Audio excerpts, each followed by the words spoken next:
തദ്ദേശ തെരഞ്ഞെടുപ്പിൽ ഫലം അറിയാൻ മണിക്കൂറുകൾ മാത്രം ബാക്കി നിൽക്കെ അന്തിമ സർവേ ഫലം പുറത്തുവന്നിരിക്കുകയാണ്. ഏറെക്കുറെ ഇത് തെരഞ്ഞെടുപ്പ് ഫലവുമായി ചേർന്ന് നിൽക്കുമെന്നാണ് പ്രതീക്ഷിക്കുന്നത്. കാരണം കൂട്ടിയും കിഴിച്ചും 3 ദിവസം നീണ്ട ചർച്ചകൾക്കൊടുവിലാണ് ഈ സർവേ ഫലം വരുന്നത്.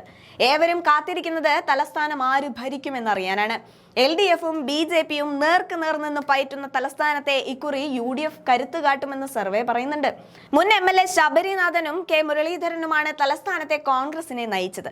ഇതിന്റെ ഇമ്പാക്ട് തെരഞ്ഞെടുപ്പിൽ കാണാൻ സാധിക്കും. 35 മുതൽ 40 സീറ്റുകൾ വരെ UDFന് പിടിക്കാൻ സാധിക്കുമെന്നാണ് നിലവിൽ ലഭിക്കുന്ന റിപ്പോർട്ടുകൾ.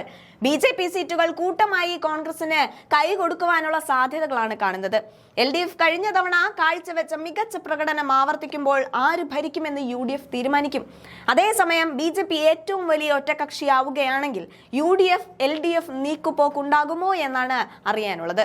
അങ്ങനെ സംഭവിച്ചാൽ ശബരിനാഥിനെ LDF പിന്തുണയ്ക്കുവാനുള്ള സാധ്യതയും കാണുന്നുണ്ട്. ശക്തമായ ത്രികോണ മത്സരം എന്ന പ്രതീതി പ്രചാരണത്തിൽ ഉണ്ടായിട്ടും തലസ്ഥാനത്തെ വോട്ടർമാർ അത്രയ്ക്കങ്ങ് ആവേശത്തിലായില്ല. 10 വർഷത്തിനിടയിലെ ഏറ്റവും കുറഞ്ഞ പോളിംഗ് ആണ് രേഖപ്പെടുത്തിയത്. 2020 നോക്കുമ്പോൾ 15,000-ഓളം വോട്ടിന്റെ കുറവ് ഇക്കുറി സംഭവിച്ചിട്ടുണ്ട്.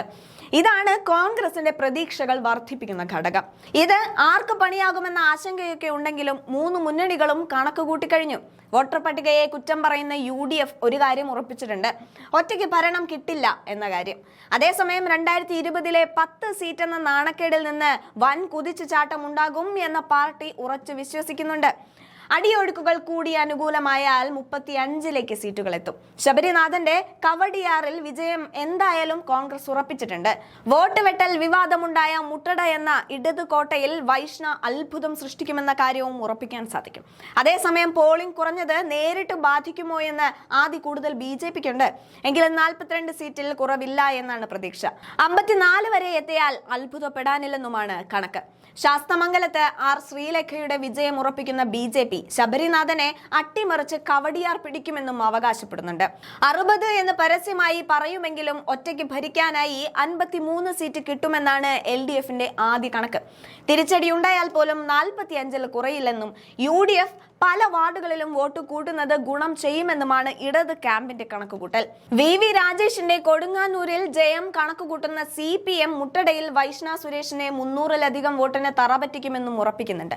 പക്ഷേ ശബരിയുടെ സീറ്റിൽ അത്ര പ്രതീക്ഷ വെക്കുന്നില്ല എന്നതാണ് ശ്രദ്ധേയം.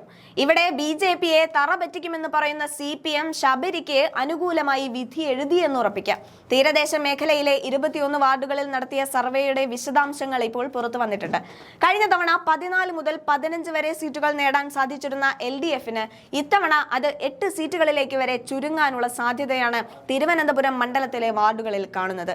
പേട്ട, ചാക്ക പോലുള്ള ഇടതുപക്ഷത്തിന്റെ ശക്തി കേന്ദ്രങ്ങളിൽ അവർക്ക് സുരക്ഷിതമായി ജയിക്കാൻ സാധിക്കുമെങ്കിലും നഗരത്തോട് ചേർന്ന് കിടക്കുന്ന ഇടങ്ങളിലും ഭീമാപള്ളി, വലിയതുറ, പൂന്തുറ പോലുള്ള തീരദേശ ന്യൂനപക്ഷ മേഖലകളിലും കഴിഞ്ഞ തവണ ഉണ്ടാക്കിയ ആധിപത്യം അതേപടി നിലനിർത്താൻ LDFന് സാധിക്കുന്നില്ല.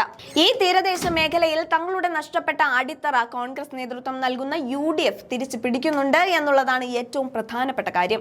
ഈ ഒരു സാഹചര്യത്തിൽ തിരുവനന്തപുരം മണ്ഡലത്തിൽ ഉൾപ്പെടുന്ന 21 കോർപ്പറേഷൻ വാർഡുകളിൽ UDFന് ശക്തമായ മുന്നേറ്റം ഉണ്ടാക്കാൻ സാധിക്കും. കഴിഞ്ഞ തവണത്തേതിൽ നിന്ന് 4 സീറ്റുകളുടെ വർധനവ് UDFന് ഉണ്ടാകാനുള്ള സാധ്യതയാണ് സർവേ സൂചിപ്പിക്കുന്നത്.